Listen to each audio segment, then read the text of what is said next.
और मुझे लगता है कि जितने टीम खेसारी में काम करने वाले लोग हैं सब लोग सक्रिय हैं और सब लोग भैया के बारे में सोचते हैं।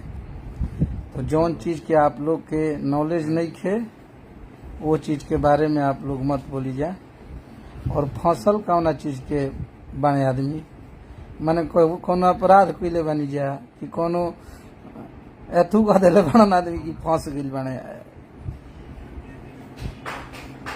तो बिना बकवास के हम जानत नहीं कि तू लोग कतना खेसारी लाल यादव के हमदर्द हवलो जे बोलत आने कितना तू लोग बोले लो वो हम देख ले बनी।